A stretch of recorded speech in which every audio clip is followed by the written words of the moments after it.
What's up, my friends, and welcome into another edition of the All Nittany Lion Podcast here on PHLY. Thanks so much for hanging out with us once again. I am delighted to be back with my guys, Adam Taliaferro and Jason Cabinda. Big shout out to Fran Duffy for stepping in and filling in last week for me while I was on paternity leave. Can't thank you, Fran, enough. But gentlemen, I know it's unfortunate circumstances after the loss, our first conversation after a loss this year. But as always, I am super excited to get back with you guys because it's the first time in a couple of weeks the three of us have been back together in full. So really excited to get a chance to chat with you guys again. Yeah, man, it's good to be back with both of you guys. We'd be remiss if we didn't say congratulations to you on the new addition to the family, man. Congrats. That's awesome, brother. It's good to have you back. And, of course, Jason, it's always good to see you, man. You guys too, man. I appreciate that, guys. Thank you very much. It has been a whirlwind. I won't lie to you, but I'm super excited to chat with you guys again, even though, unfortunately, a loss to the hands of the Ohio State Buckeyes for the 10th time in 11 tries under James Franklin. We'll talk about the offensive play calling. We'll talk about some of the bright spots because there were some bright spots. I thought the defense was good for the most of the game. Zion Tracy pick six was exhilarating at a time.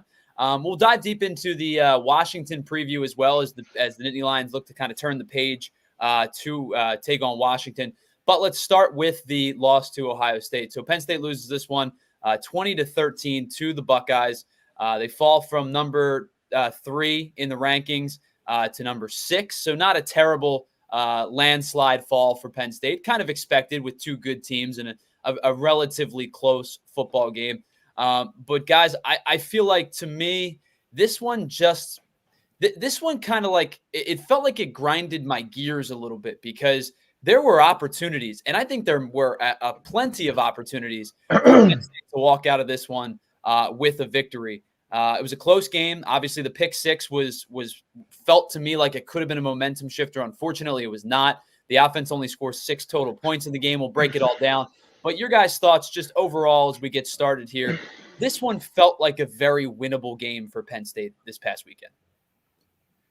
Yeah, it's one of those games where, I think all of us were pretty confident that this is a good opportunity for Penn State to pull out a victory against Ohio State, since Jason and the boys did it back in 2016. But it was just, as you're watching the game, there were moments where you thought, Penn State could have taken advantage of, to your point, the momentum that was being created. I thought when Zion had that pick six and we jump out 10-0, that's where if you get another stop, you come back and score again, you go up 17-0, it's a different game. But as we all saw, it wasn't that case. And you got to give credit to Ohio State. They're a good team. They're a disciplined team. I think, from a Penn State perspective, one of the moments in the game that really, I think, hurt us was the personal foul, the taunting penalty, which was trash. I don't momentum killer. Think, but you got them stopped. And Penn State's going to get the ball again. They called a penalty. Ohio State goes down and scores. So, I'm sure we'll talk about a lot of the facets that went into this game. But overall, it hurts a little bit because it wasn't a game where all of us, I think, believe Penn State had their opportunities to win the game, and unfortunately, just didn't take advantage of it.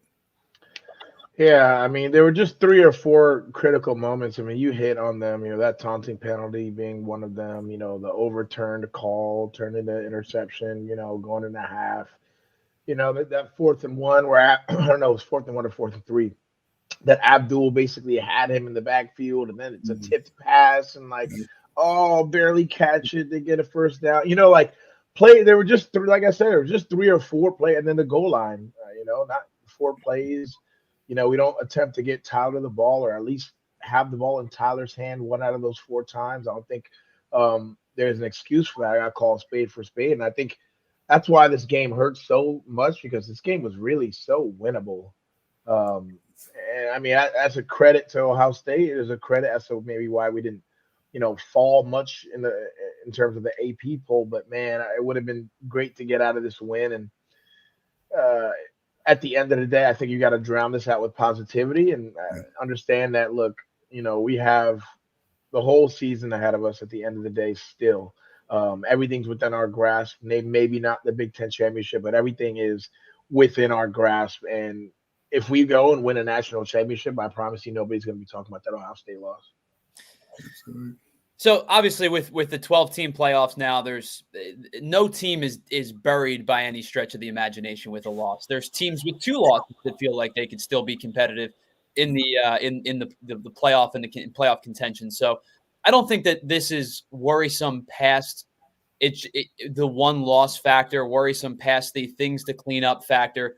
Totally agree with you in that regard. But so you guys bring up the momentum and kind of the shift in momentum. And a handful of plays, you could pick your pick and choose grab bag type of plays where, momentum swung one direction or the other.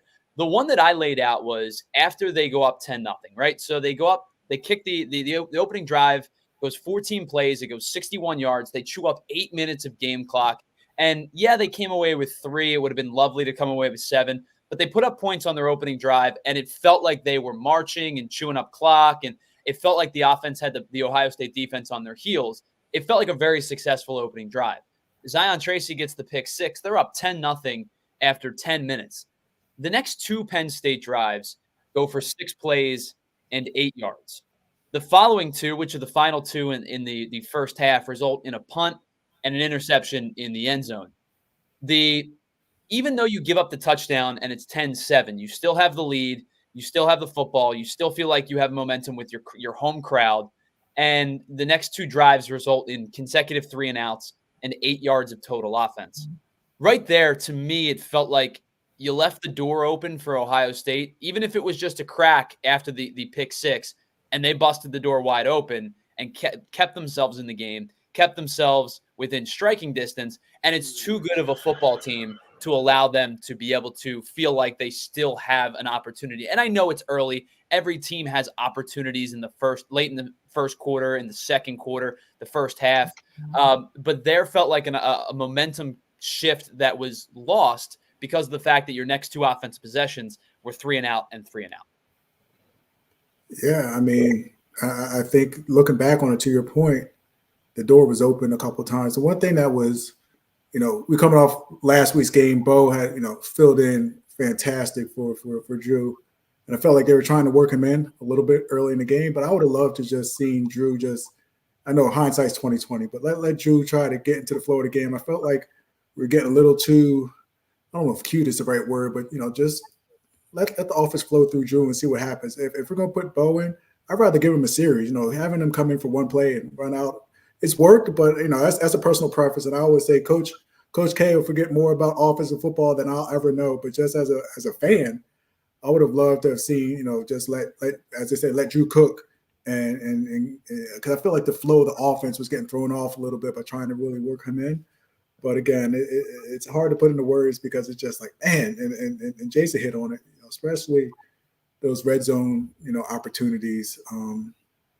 That was the difference. It's hard to understand, kind of what the game plan was right there with the 3 straight plays up the middle. But hey, we always say hindsight's 50-50. But to your point, the thing that's keep the optimism there is that everything is still in front of us, and the boys just got to come out and do what they've been doing all year, is beating the teams they're supposed to beat. So, go ahead, Jason. I apologize. No, you're fine. Go ahead.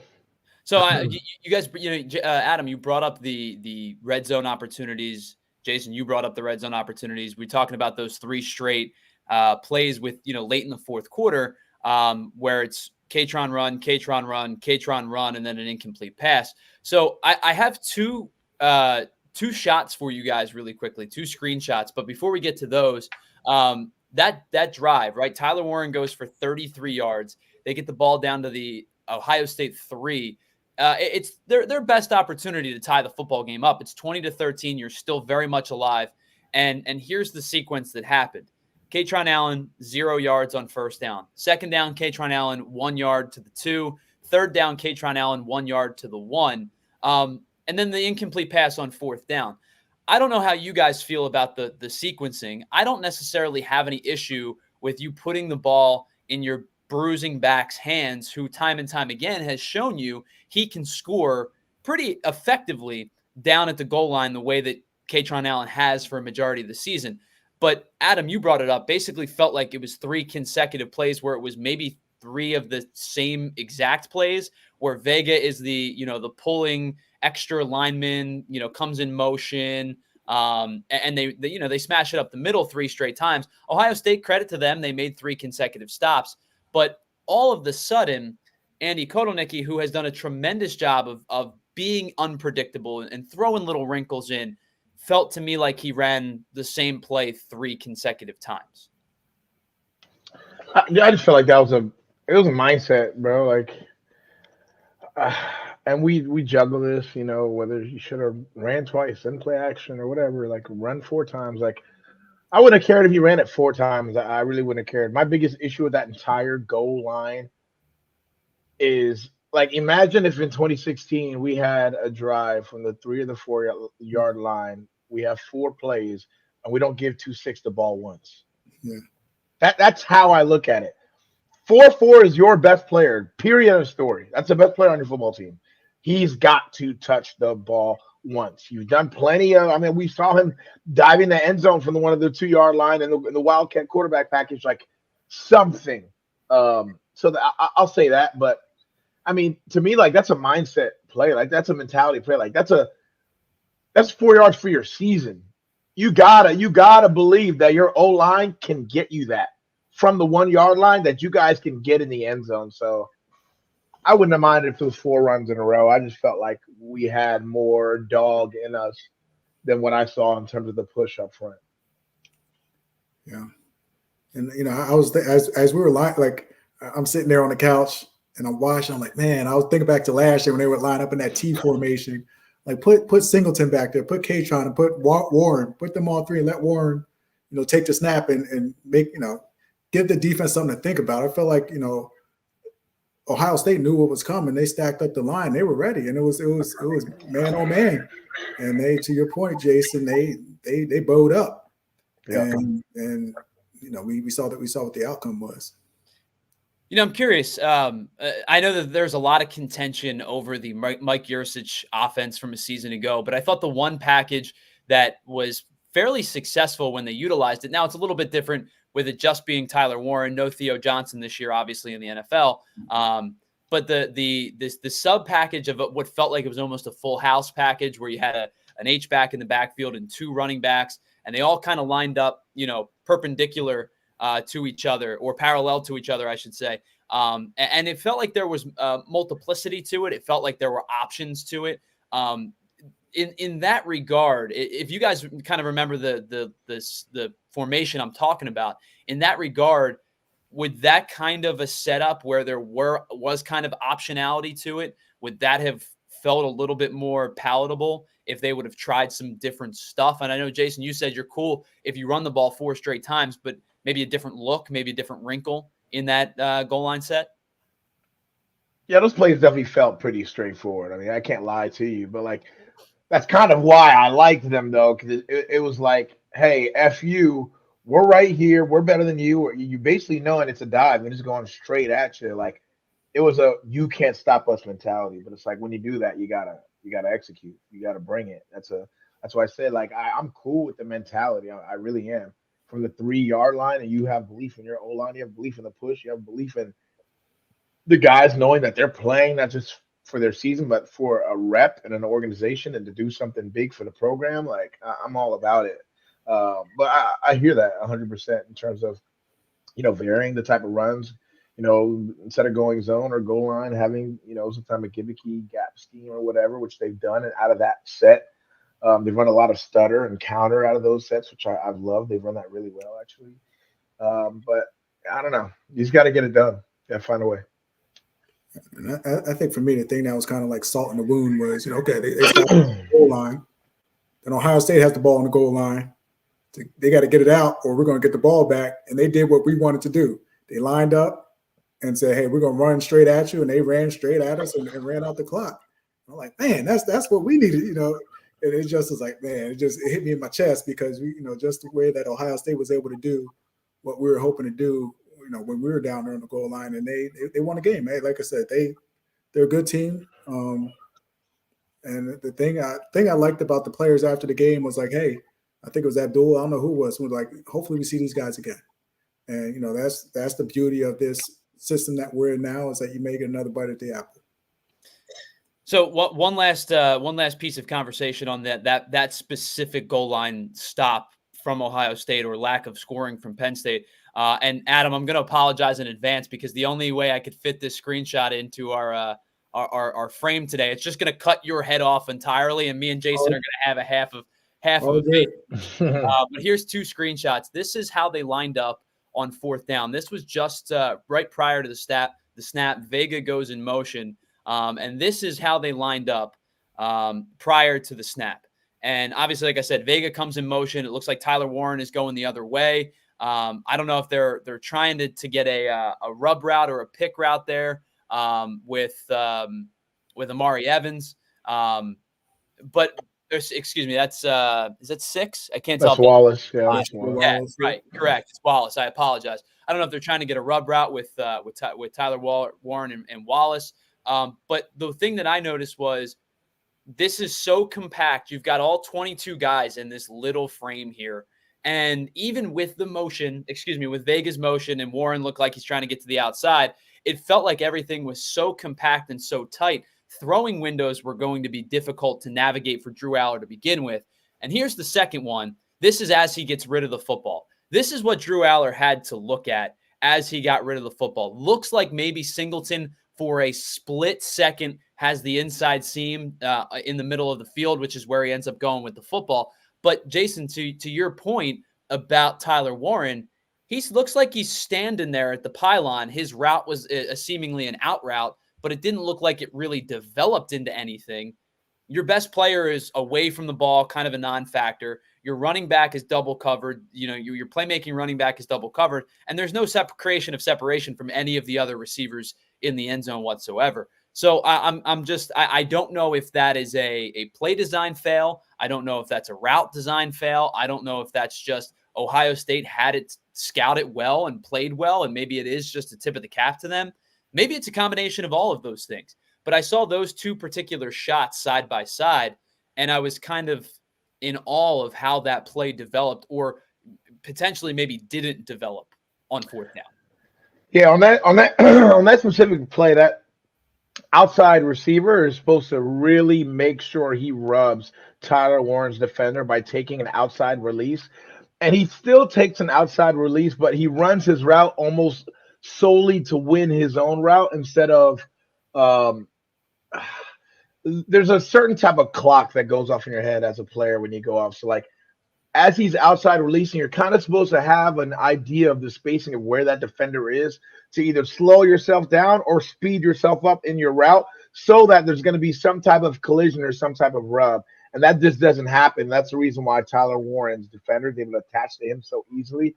But, like, even then, I feel like it was just too easy, like, even to read if I was a defender on the other side, like, it was too obvious what was going on there based on the split, based on where Tyler Warren was. So, but that's the reason why. And honestly, for Big Real all day long, the receivers really didn't do a good job of getting open. I went back and watched the game a couple of times, and I mean, there's just certain times where it's like, where do you really want Drew to go with the football besides like really just throwing it up? Yeah, tough. I think we've heard that from the beginning of the year is, the question mark around the wide receivers. And, I think, Trey Wallace and Amari and Julia and all those guys, I think they come back this week and you take a strong look in the mirror and say, hey, I think because they're talented guys. I mean, I think we all know that, but it's like at some point you got to look in the mirror and say, hey, one of us has got to make a play. Yeah. We got to step up. We got to make a play for our quarterback. And I think they've got to create some trust in Drew. Drew, most quarterbacks that you got that one guy where you're like, hey, if it's a 50-50 ball, I'm just going to throw it up. I'm going to throw it up, and I trust my guy's going to make a play, come down with it. I don't know if Drew has that trust in his guys right now for them to make a play like that. I think, besides Tyler Warren. Yeah. So I'm glad you guys brought that up because I have a full segment's worth of conversation on the receivers coming up in just a little bit. So we'll talk about that. We'll talk about how the defense played because, again, I want to hear what you guys have to say because I thought they played particularly well, even in the face of an offense that didn't muster much.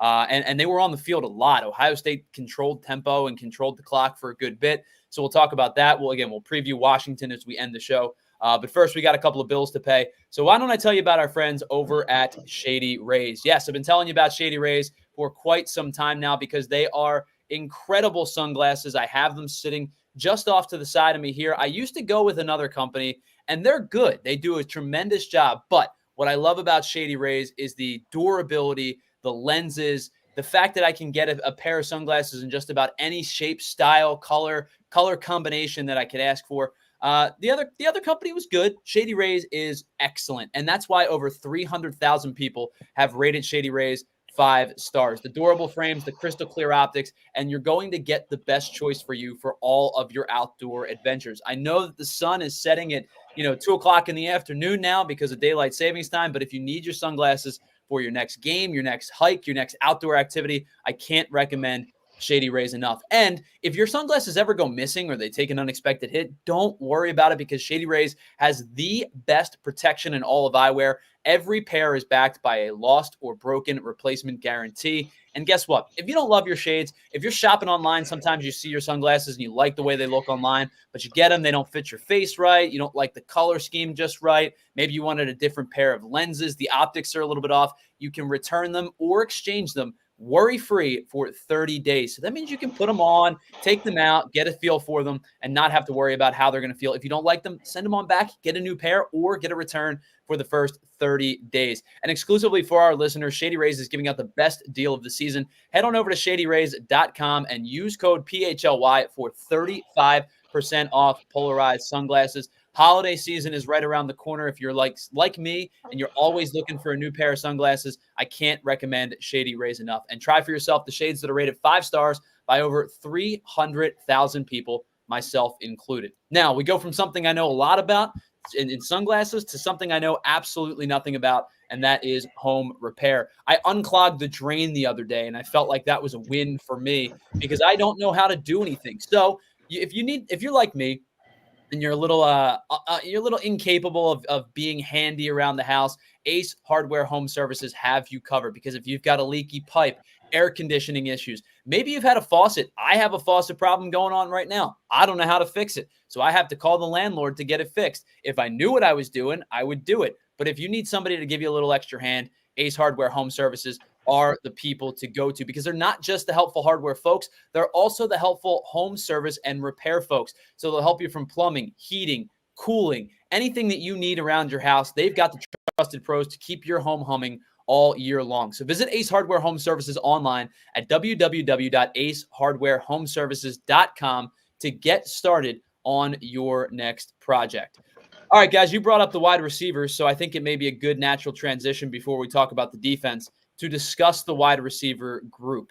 I didn't realize – I think you realized during the game that there wasn't a lot of separation. There wasn't a lot of explosiveness. There wasn't a lot of contribution from your wide receivers, if we're being honest. But here is the receiving totals for your wide receivers on Saturday. Trey Wallace, 2 catches for 45 yards. Julian Fleming, 1 catch for 4 yards. That's it. And guys, that to me just we've talked plenty about the identity of this team and how it's a run-heavy team. It's a Tyler Warren-heavy team. But when you're getting 3 receptions for 49 yards from your receivers and it feels like a lack of separation is not happening, that's where it kind of becomes difficult. Yeah, I don't think there's any excuse for that. I mean, call a spade a spade. They got to step up. We knew this was going to be a skill on skill type of, matchup, that the game would be decided in the trenches. But we knew that the skills had to win their one-on-ones because it was an evenly matched day. And, the Ohio State DBs won that matchup straight up. So we need to be better. We need to be better. We need to find more creative ways to get easier throws and to get easier completions, get the confidence of these guys up. And Drew's confidence up in taking the shots and things of that nature, but we need more out of them. Yeah, I mean, as a DB, the Ohio State DBs, when you start building that confidence, really just saying, these guys aren't going to beat me deep. That's when, these guys are coming up and run defense a little quicker than they would normally do. They're taking risks, they're jumping routes, and I just felt like there was no fear in their defensive backs. And one play, at the end of the half where, again, Drew throws it up and is expecting, Trey to make a play. And unfortunately, it's a tough play. I mean, that Ohio State DB made an amazing play, but you would hope, Trey will come down with that ball. I mean, it hit him in his hands and it deflected back to the Ohio State DB who came down with the interception. But I think we're all speaking the same language where we got to see a little bit more out of that position. And, Tyler has, Warren has done yeoman's work from the tight end position, trying to really uphold our passing game. But at some point, especially when we start, if we get to the playoffs, these defenses are going to do whatever they can to take Tyler out the game and let these wide receivers beat them. Because, as a defensive coordinator, hey, you got to show me that you could beat me. And our wide receivers haven't really shown that yet this season. So this is courtesy of Lions 24/7. Tyler Donahue pointed this out on Twitter. So shout out to Tyler. Appreciate you. Since 2022, Penn State has signed 10 high school recruits who either played the receiver position upon enrollment or have since moved to the wide receiver position from another position.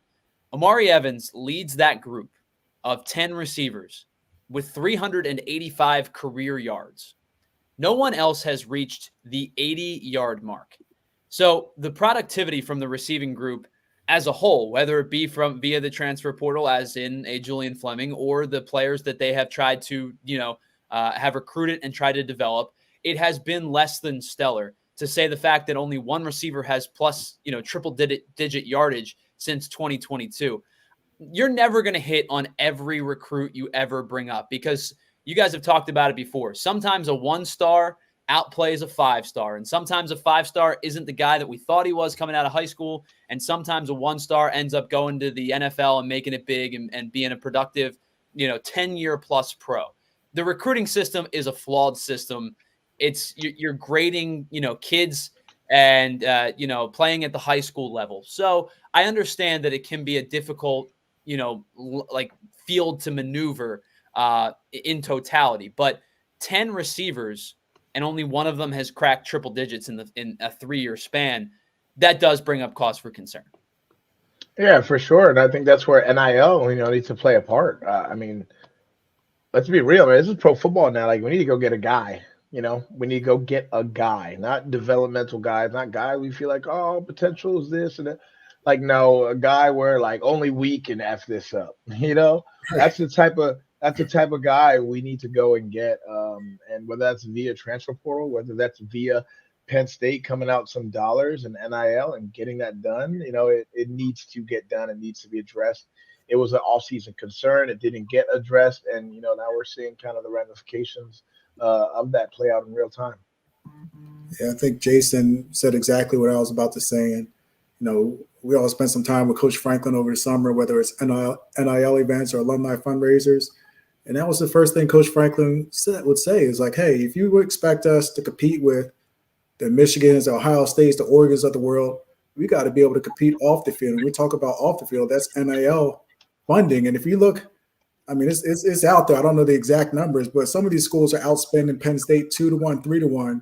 And as Jason said, this is essentially pro sports. So, Ohio State's getting all these receivers for a reason, not because all these folks love the state of Ohio and love playing. They are getting dollars to go there. Jeremiah Smith could have went anywhere in the world, and he ended up there for a reason. Most expensive roster. Yeah. So Ohio State's roster in college football. Yeah, and Jason, I mean, a lot of Penn State, we're old school, traditional. A lot of our alums don't want to hear the fact that we don't want to play players. You see what's going on. And Coach will tell you, he doesn't want to say it too loudly, but in order to compete at this level, we got to be able, like, if Ohio State's spending $20 million, why isn't Penn State? Why aren't we spending $18 million, $19 million? Why aren't we spending more? And we just I promise you, it ain't $18 million. It ain't. Close. But yeah, no, that's the truth. I think the fan base, we're so used to being this blue collar, gritty team. We're the type of team we don't need to spend money to be good and this and that. But it's like, man, Penn State's always late. And that's an issue, man. When the world is evolving, you gotta evolve with the world, or you'll be left behind. And I think that's just the next step Penn State has to take as a fan base, donors, NIL, all that. Like, the next step needs to be taken and realizing that, if you want to compete for championships, you got to compete in everything, and that includes NIL money. So I wanted to ask you guys, with that being said, obviously, it's a different world. It's a different game now than even just a few years ago, but it does feel like an eternity since the run of, and Jason, you played with some of these guys, from the run of Allen Robinson to Chris Godwin to Jahan Dotson, where there was a playmaking, go up and get the football. And they did it in different ways, right? Yeah. Allen was a little bit more big body receiver and was able to fight for possession. And Chris Godwin and Jahan Dotson did their own thing in different ways. But it always felt like there was an answer at the receiving position, at least one, right? And you could talk about the 2, 3, 4. You could talk about the depth of the receiving core. But it always felt like there was at least the one dude who was that dude when you needed to go up and say, I don't know how much stock I buy into the bleep it, Justin Jefferson's down there offense, right? Or Jamar Chase is down there offense. But every once in a while, it is nice to say, bleep it, Chris Godwin's down there. And you can make the play happen because you have a skill position player with that skill set to go up and make a 50-50 ball, more like maybe a 65-35 ball. That's it. I mean, I never played the quarterback position, but you want to, Tyler Warren's a security blanket, but you have to have that one guy, whether it's once a quarter or once every other series, that you can just put some stress on the defense. The thing that I was watching the Ohio State secondary, there was just no stress within those guys. Some of those times they weren't even, their eyes were in the backfield the entire play. And it's like, man, like we got to make these dudes pay in some way, shape, or form. And we weren't able to do that. And again, I just, it all goes back to, I think we're all saying it again, it goes back to the money angle. I mean, Coach Franklin and his staff, they're known for their recruiting prowess. But at the end of the day, if we don't have the dollars to bring these guys in, they can only do so much. So it's kind of like a chicken or the egg type thing. And, you look at, I think we had the largest crowd ever this weekend at the Penn State game. Mm-hmm. If everyone gets $5, $10, hey, I don't want to get in anyone's pockets. And I know those tickets at Penn State aren't cheap. But if we all, we got the largest living alumni base in the world. And if everyone could chip in something, there's no reason we can't be where those, elite NIL collectives are. We got the people to do it. So really, really quickly, and I don't want to harp on the negative too long, because there was good that came out of Saturday's game. I don't know how you guys felt watching Drew Allar on Saturday. I don't think Drew Allar was bad. He completed 60% of his passes. I don't think he was as sharp as he had been in weeks past, but I don't think Drew Allar was necessarily bad. I just don't think Drew Allar had any throwing lanes at times. And, he was 12 of 20, and he threw for 146 yards. He averaged 7.3 yards per throw. On the flip side, Will Howard, I believe, averaged 7.7. So it's not like it was 7 and Will Howard was, picking up chunk plays left and right. But if you take out 2 of his completions, he had one big one to Tyler Warren and one big one to Trey Wallace. Well, big enough. That was 55 of his 146. You take those 2 out, and it's hard to extrapolate numbers over the course of a game. But if you take those 2 out, he's 10 of 18 for 89 yards. That number dips to 4.9 yards per throw. I'm not going to sit here and tell you that Drew Allar was fantastic in this game. But I don't think he was as bad as the numbers tell you. I just don't think he had anywhere to throw the football more times than not. Yeah, we talked about the separation of this game, and I honestly thought Drew operated the offense pretty solid. I thought he was decisive. He knew when to run. He extended some plays at times. I thought he was careful with the football. There's only one really glaring moment in the game where I felt like, Drew didn't play well, and those are 2 consecutive sacks. I think it was the third quarter, I want to say, that he took, where I wish he would have thrown the ball away, or at least thrown it at the ground near a receiver to save those yards, because it really killed the momentum of that drive. But outside of that, man, I thought Drew played well. I felt like he did what he could, and this was more of a receiver issue from that standpoint. And I'm sitting there, I'm like, Drew, throw it down the field. And then, you look at the post game, you look on social media, and you see some of the all 22 footage where they're looking down at the field and like, this is what Drew had to look at. This, where would you throw the ball, fan? Would you throw the ball anywhere? And I'm looking, I'm like, damn, ain't nowhere I'm throwing that ball. And and Drew to Jason's credit, he tucked it a couple times, made the most out of plays, but it was just tough sledding out there, man, and not being able to really get the run game going. I thought if we had an opportunity to get the run game going, that could open up some lanes on the passing side of things. But like I said, I give the defense credit. Ohio State's defense, they came, they did what they needed to do to come out with a win, and it's one of those things though. You just shake your head because you think of Will Howard. He's got an interception, pick six. He fumbles it out through the end zone. They kept the door open for us, and we couldn't walk through it.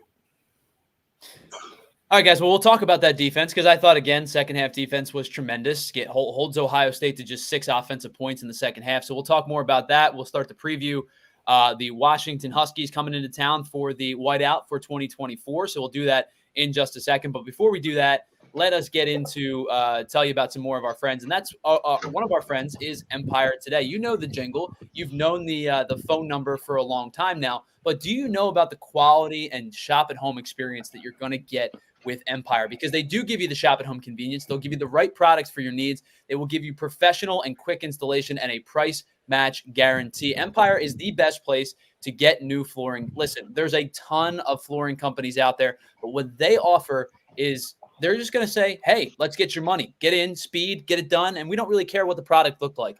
Empire doesn't do that. They talk about service and quality and being people. They're only going to give you the best quality service that they would want done with their own flooring in their own homes. And one of the best things about Empire is their virtual floor designer. All you have to do to see how your room, your bedroom, your bathroom, your living room, your kitchen would look in any given space with any given flooring, whether it be carpet, tile, hardwood, you snap a picture of that space, you upload it to the virtual floor designer, and just like that, Empire is going to show you exactly what your room is going to look like in that space, and you don't have to leave your house. That's the best part about not having to go to the big box stores. You can shop for floors at your convenience, but with the big box store feel, because they're going to give you a personalized feel to it. They're going to help you. They're going to walk you through step by step, and they are not going to worry about just getting you in and getting you out and getting your money. They're worried about making you and your friends and your family customers for life. So schedule a free in-home estimate today. All of our listeners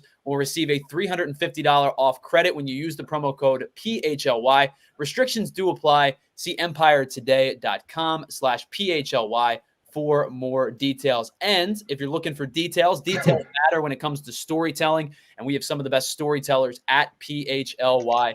And that is why I can't recommend enough that you become a diehard today. Unfortunately, our diehard, our deal on diehards has just passed. It was an awesome deal. But that doesn't mean you can't get in. You can get in with all of the great writing that we have here at PHLY, whether it be Kyle Neubeck for the Sixers, Charlie O'Connor for the Flyers, our incredible Eagle staff that features some of the best writers in Philadelphia. But it doesn't just stop at premium written content. You're going to get 20% off all of our paid events. You get access to incredible merch, including a free shirt when you become a member, and a shirt every year at your renewal fee, a members-only Discord that we call the PHLY Lounge, and you can come hang out with us with all of our incredible events. Starting this weekend, the PHLY Eagles crew will be at the Rook to do the preview, the pregame show, an in-game hangout, and a post-game show when the Eagles take on Dallas this weekend.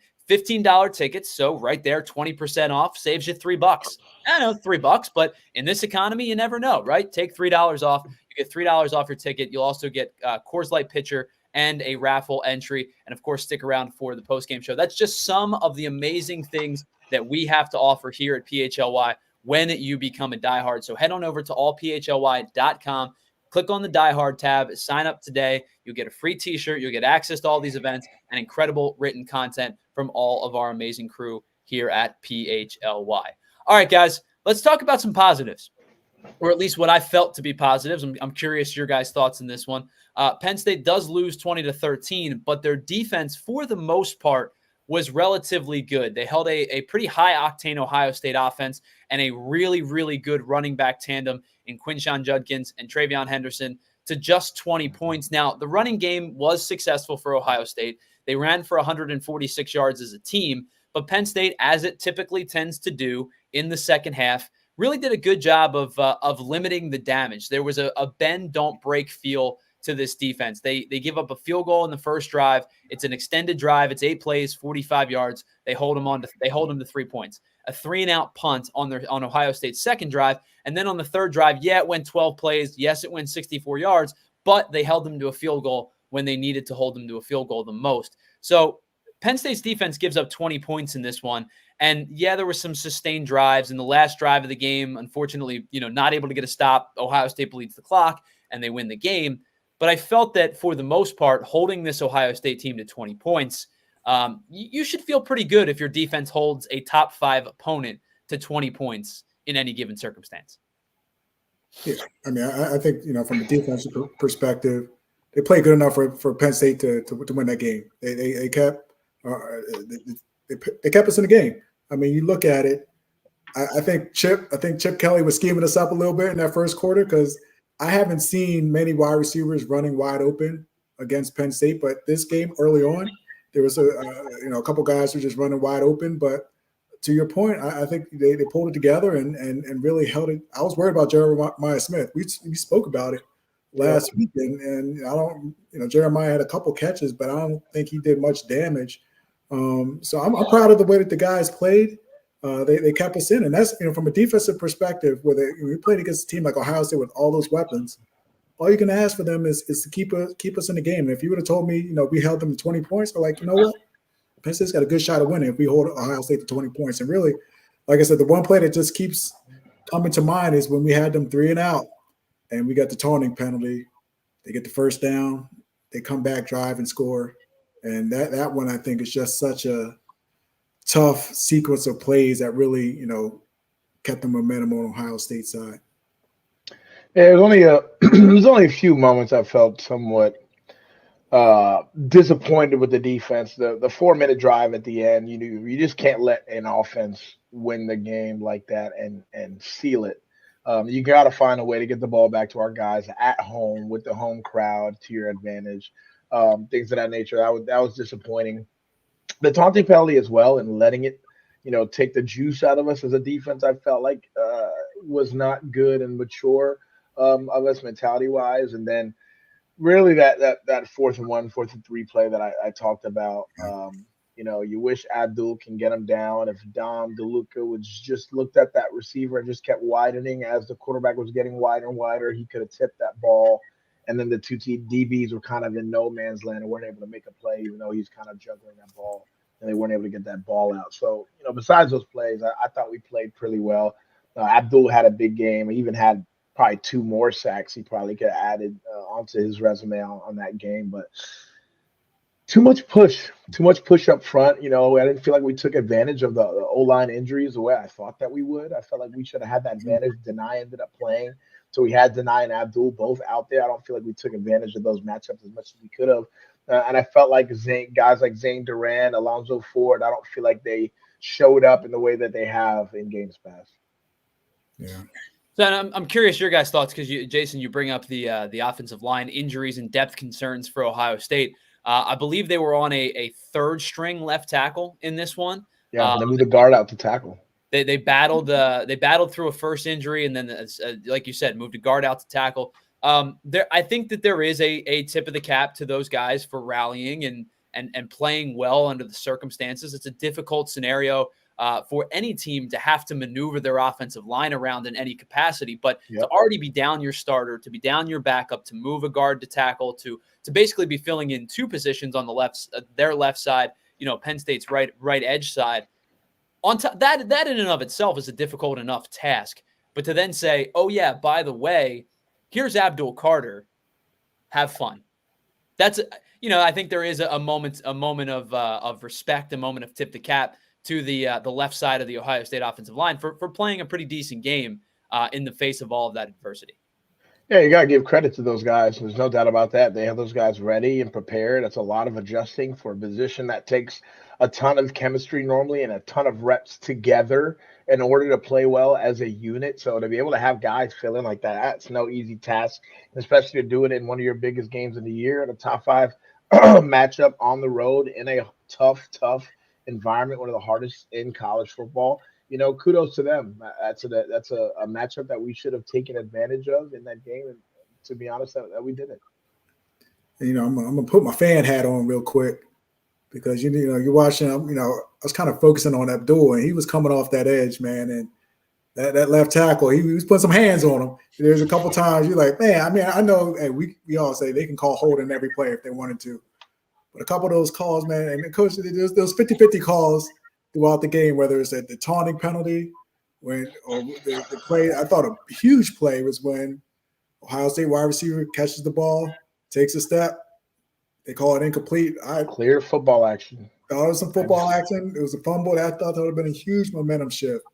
And it's just like these things that, again, as Penn State fans, we feel like, whenever it's Ohio State game or Michigan game, those calls never go Penn State's way. Mm-hmm. But it's just, all those things pile up after a while. And when you're playing a team like that, you got to, there can't be any mistakes. You got to hopefully get some good calls, and it just didn't go our way, So I guess we can officially close the book on the Ohio State loss and turn our attention to this weekend. An 8:00 start for Penn State. It feels like a late one, guys, and a whiteout opportunity for Penn State against the Washington Huskies, who come into this one.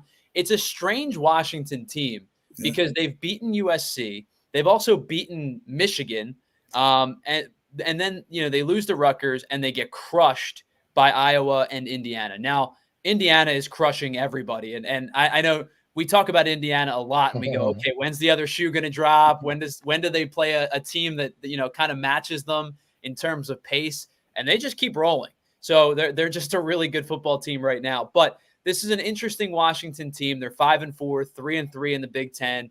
Some names obviously, Will Rogers is the transfer quarterback. Spent most of his career at Mississippi State. Had a lot of success at Mississippi State numerically speaking.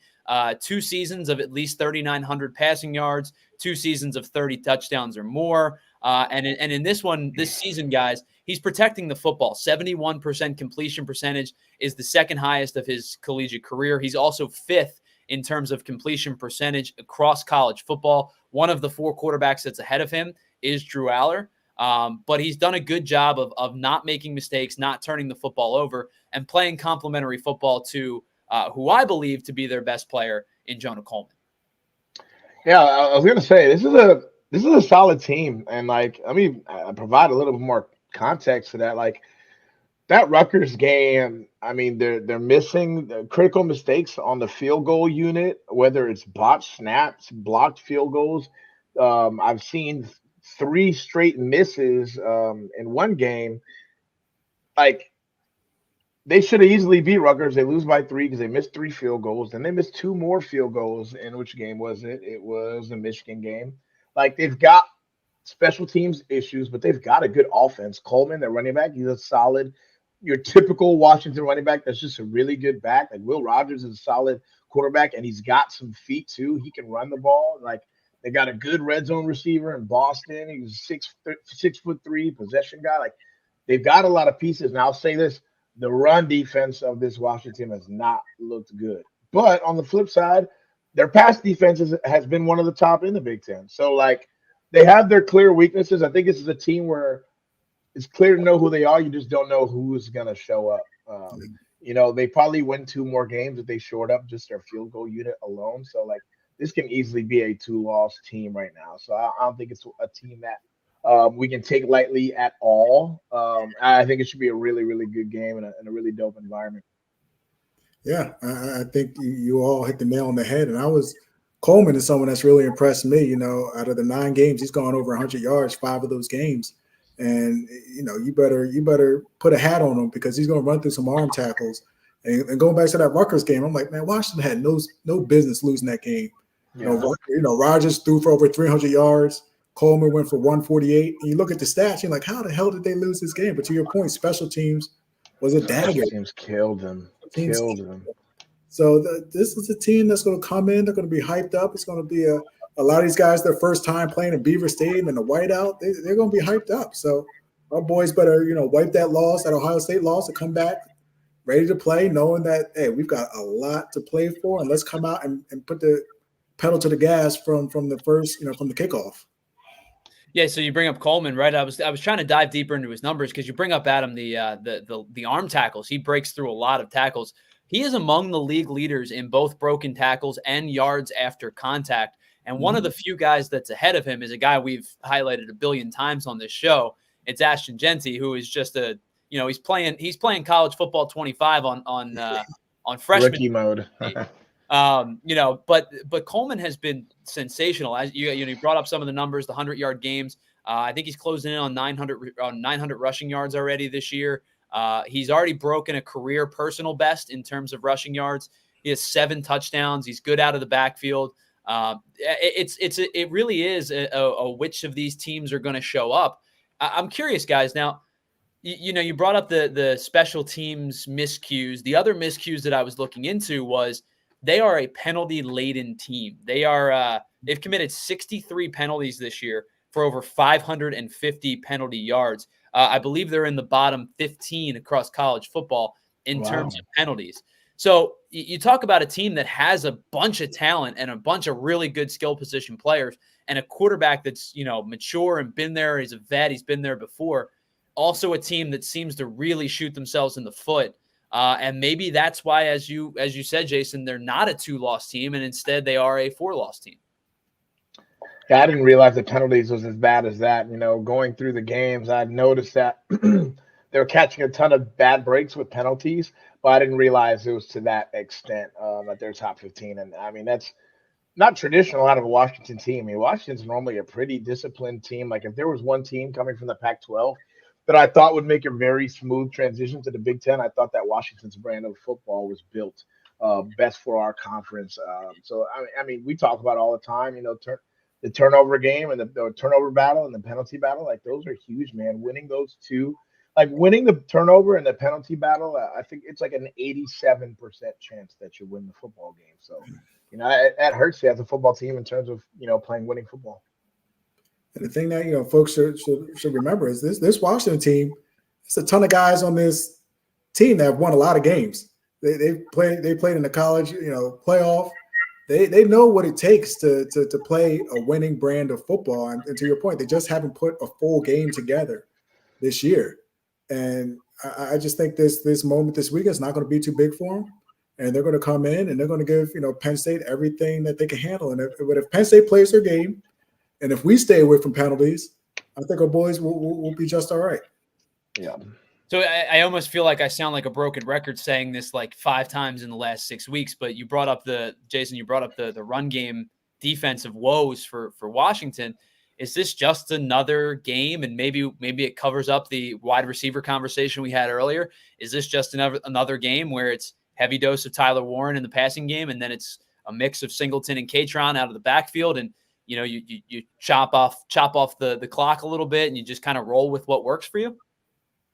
Yeah, I mean, this is 2 games in a row where I don't really feel like we've done a good job of truly establishing our running game the way that we need to.